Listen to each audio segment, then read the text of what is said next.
उनके इस उद्भव को जानने के लिए हमने देखा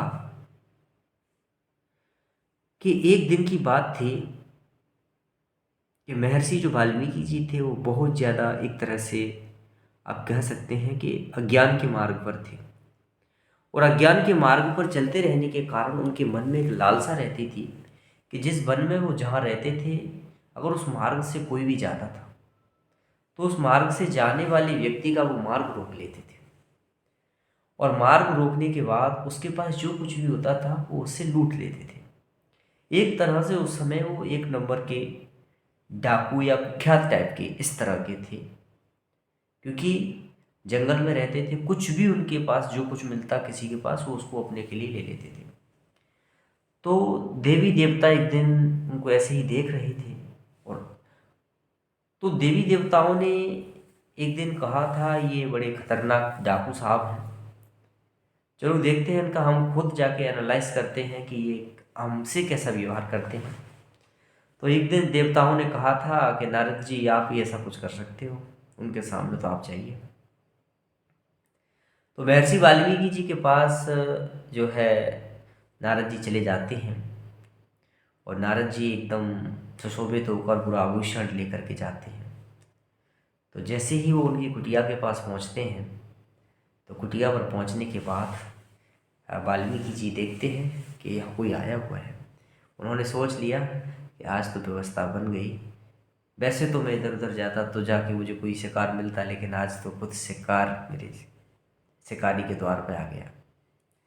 इस तरह का उन्होंने सोचा, और फाइनली मैं आपको बता दूं वो उनके पास आ गए। महर्षि वाल्मीकि जी ने जब उनसे कहा कि आपके पास जो कुछ भी है वो आप हमारे लिए दे दीजिए, तो नारद जी बोले साहब मैं अपने हाथों से आज तक कभी किसी को मैंने कुछ नहीं दिया, लेकिन हाँ यदि आपकी स्वेच्छा है कि आपको कुछ मुझसे चाहिए तो आप ऐसा कीजिए, जो कुछ मेरे पास है वो आप उसको ले लीजिए। मैं बिल्कुल ऐसा खड़ा रहूँगा, मैं आपसे कुछ भी नहीं कहूँगा, ना आपको कोई प्रॉब्लम दूंगा। अब फाइनली हुआ क्या कि जैसे ही महर्षि वाल्मीकि जी नारद जी के पास उन आभूषणों को लेने के लिए गए, तो उन्होंने देखा कि जब वो उन आभूषणों को खींचने लगे तो एकदम आभूषण इतने मजबूत हो गए कि वो महर्षि वाल्मीकि जी उन आभूषणों को खींच नहीं पाए। उन्होंने अपनी पूरी ताकत लगा दी लेकिन नहीं खींच पाए। फाइनली उन्होंने ये डिसीजन कर लिया कि इसमें कुछ ना कुछ दैवीय शक्ति है जिसके कारण मैं इसको नहीं खींच पा रहा। तुरंत उसी वक्त वाल्मीकि जी ने उनसे कहा कि आप एक साधारण मनुष्य नहीं हो, कोई दैवीय शक्ति है, क्योंकि जो मैं अपनी पूरी ताकत लगाने के बाद भी इस चीज़ को मैं नहीं खींच पा रहा हूँ, इसका मतलब है कि आप कुछ हो। तो उन्होंने कहा कि मैं कोई नहीं हूँ, लेकिन आपकी हैबिट्स है कि आप जो कोई राहगीर आपको मिल जाता है उसको आप खींच लेते हैं, सब कुछ उसका लूट लेते हैं। ये क्या है, कैसी प्रवृत्ति है ये। तो लेकिन महर्षि जी ने उनसे कहा था कि आप ये बता दो बस कि आपके अंदर ये शक्ति कैसे है। तो उसी समय नारद जी ने कहा कि राम राम रटने से मुझे आई थी, मैंने राम नाम का उच्चारण किया सदैव, और राम नाम के उच्चारण से मुझे ये सब कुछ हुआ। उसने कहा यदि आप राम नाम रटने से या राम नाम के जप करने से यदि आपको इतनी सारी शक्ति आ सकती है तो क्या मुझ में नहीं आ सकती, क्यों नहीं, जरूर कि हाँ। तो आप ऐसा कीजिए, आप भी राम नाम का स्मरण कीजिए, पूर्ण अपने दिल से कीजिए, और 100% आपके अंदर वही दैवी शक्ति आ जाएगी जो मेरे पास है। बस यह विचार लेकर के महर्षि वाल्मीकि जी वहां से चल दिए। उसी समय पर उन्होंने संकल्प ले लिया था कि जब तक मैं इस तरह की शक्ति प्राप्त न कर लूँगा तब तक मैं शांति से और इस तरह से नहीं बैठूंगा एकदम फ्री होके। उन्होंने ऐसी गहन तपस्या की कि काफ़ी ज़्यादा तपस्या करने के बाद जो दीमक है उसने उनके ऊपर घर बना लिया।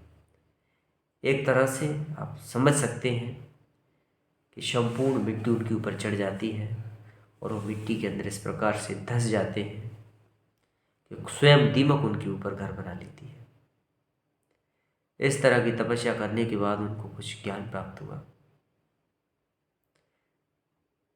तभी महर्षि भारद्वाज, मुनि भारद्वाज जी थे, वो उनके शिष्य बन गए थे। लेकिन अभी वो चीज़ नहीं है कि स्वयं महर्षि वाल्मीकि जी की अभी रामायण की रचना कर सके। अभी उनमें उतनी शक्ति नहीं आई थी, सिर्फ उनको ज्ञान प्राप्त हो गया था। सामने वाले की भावनाओं को समझना, सामने वाले को समझना, उनकी नैतिकता को ध्यान में रखना, उनके सम्मान को ध्यान में रखना, इस तरह की आधारभूत जो मुख्य तत्व थे वो उनकी समझ में आने लग गए थे। तो एक दिन की बात थी, एक चीज़ मैं आपको बता दूं कि जब महर्षि वाल्मीकि जी को पूर्ण ब्रह्म ज्ञान हो गया था, उस समय के बाद उन्होंने रामायण की रचना की थी। तो अभी तक तो उनको पूर्ण ब्रह्म प्राप्त नहीं हुआ, सिर्फ ज्ञान ही प्राप्त हुआ। तो पूर्ण ब्रह्म ज्ञान कैसे उनको प्राप्त होता है, वो मैं इसके बारे में भी आपको बताता हूँ। एक दिन की बात है कि उनकी जो चेला थे, महर्षि जो मुनि भारद्वाज जी और ऋषि महर्षि वाल्मीकि, गंगा नदी के पास टहल रहे थे। उन्होंने कहा कि चलो थोड़ा तमसा नदी चलते हैं। वो वहां से तमसा नदी के किनारे चल देते हैं और तमसा नदी के किनारे पर एक इतने सुंदर क्रौच पक्षी, आप जिसको कहते हैं बक बगुला, क्रौच, वो अपने आप में एकदम मग्न हो रहे थे, अपने काम में मस्त हो रहे थे। वो दोनों का जोड़ा कल कल करती हुई तमसा नदी के किनारे बड़ा मन को मोहने वाला दृश्य बना रहे थे। इस सुशोभित दृश्य को देख करके महर्षि वाल्मीकि जी का हृदय प्रफुल्लित हो जाता है। लेकिन दुर्भाग्य से दोस्तों, दुर्भाग्य से उसी समय एक शिकारी ने उस क्रौच पक्षी के जो जोड़ा था, उसका जो नर था, उस पर बाण छोड़ दिया। उस नर पर बाण छोड़ने के बाद उस क्रौच पक्षी, जो नर पक्षी था, उसकी डेथ हो जाती है। उसकी मृत्यु के बाद जो मादा क्रौच थी, वो उसकी विरह में अत्यंत व्याकुल होकर के किलकारियां मार रही थी। ऐसा लग रहा था मानो स्वयं एक मानव अपने के लिए भटक भटक फूट फूट कर रो रहा हो।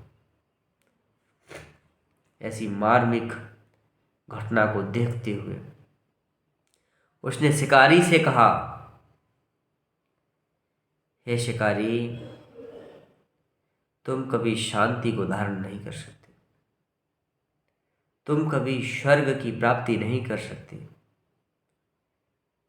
क्योंकि इस मार्मिक और सुंदर काम में मग्न इन क्रौच जोड़े को तुमने मौत के घाट उतार दिया। तुमने यह बहुत गलत किया, आप इसका कभी भी मूल्य नहीं चुका सकते।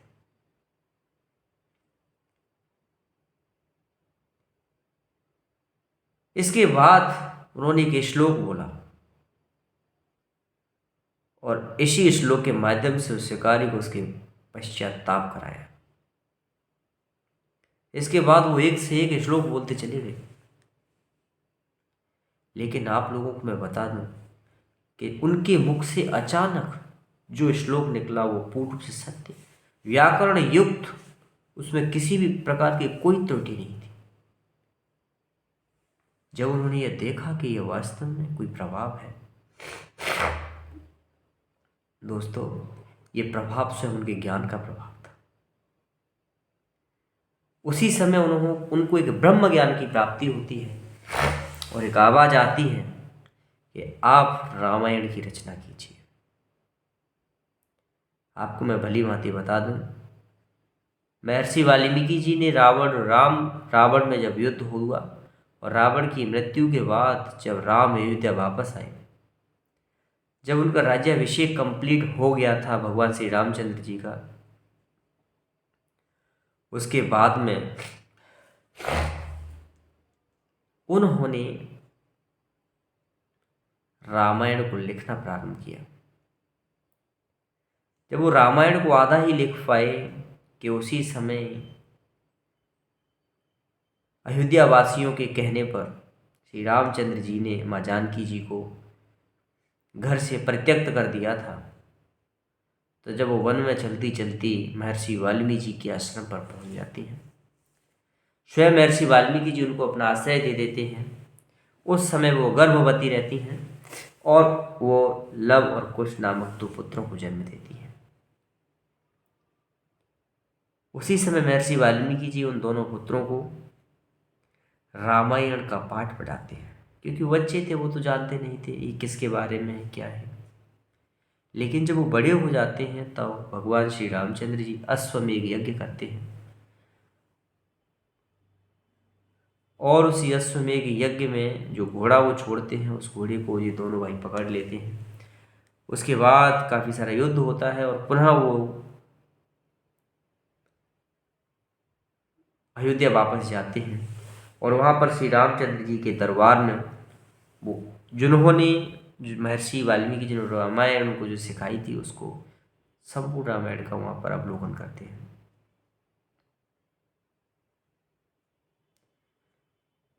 आप लोगों को अच्छी तरह से पता है कि जो रामायण थी उसमें 24,000 श्लोक हैं। रामायण को महर्षि वाल्मीकि जी ने लिखा था, लेकिन उसका अवधी भाषा में जो अनुवाद तुलसीदास जी ने किया था। तुलसीदास जी स्वयं आदि कवि थे। इतना बड़ा महाकाव्य श्री रामचरितमानस जी के ऊपर लिखा, इसमें संपूर्ण चरित्र श्री रामचंद्र जी का है। तो इस तरह का व्याख्यान मैंने आज पहली बार दिया। आई होप आप लोगों को ये सुंदर सा व्याख्यान अच्छा लगा हो। तो आप लोगों को बता दूं कि मेरा एक इंग्लिश स्पीकिंग तो चलता ही है, उसको मैं अपना कंटिन्यूस रखूँगा। उसको लगातार रखने के पीछे कारण ये है कि आप एक ऑडियंस हैं, आप मुझको सुनने वाले हैं, और एक यूट्यूब एक ऐसा प्लेटफॉर्म्स है जहाँ पर मैं अपने अनुभवों को, जहाँ मैं अपनी एक्टिविटीज़ को आप लोगों के सामने रख सकता हूँ। क्योंकि इंग्लिश आज एक ऐसा कम्युनिकेबल मीडियम हो गया है कि जब हम किसी दूसरे व्यक्ति से बात करते हैं तो इंग्लिश इज़ द, कह सकते हैं, ये बीच का माध्यम है कि आप उसको इजीली उसको कॉन्टैक्ट कर सकते हैं। तो दूसरी वीडियो में उस अंग्रेजी के जो कम्युनिकेशन उसके साथ में मिलता हूँ आपसे। तब तक के लिए जय हिंद, जय श्री राम।